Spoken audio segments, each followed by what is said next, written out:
So I'm at Texas A&M. I'm at this departmental potluck. And I'm like, what in the world am I doing here?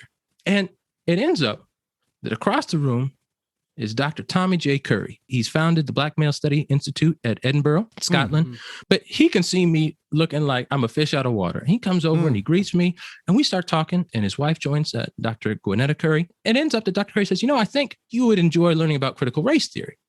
Now, Dr. Curry was a disciple of Derek Bell. They corresponded for years. Yeah. And so I kind of, in some sense, come from like the Derek Bell tree, as it were. Right. So right. Yeah. Bell shapes Curry. Curry introduces me to CRT. But even at this point in time, this is about 2011. Yeah. Dr. Curry says, be careful about what you read in CRT because the field's already become gentrified. He said, so go to these texts because this is real CRT. Stay away from these other texts because that's not CRT.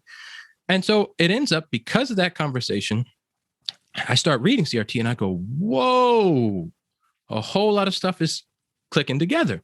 Right. And so I keep reading, I keep studying as an effort to understand myself, understand my family from Puerto Rico, understand U.S. Puerto Rico legal dynamics, understand how is it that Jim and Jane Crow got up and running, and then how does it shape people like Mama, extended family members, etc. So it's all profoundly personal for me. That doesn't mean, for example, that I endorse every theory that you're going to get from critical race theory, and that's impossible because critical race theorists disagree on things. They contradict one another. That's right. Right. And so as I tell people, critical race theory is a legal movement that houses competing traditions, and within those traditions, you're going to have competing theories.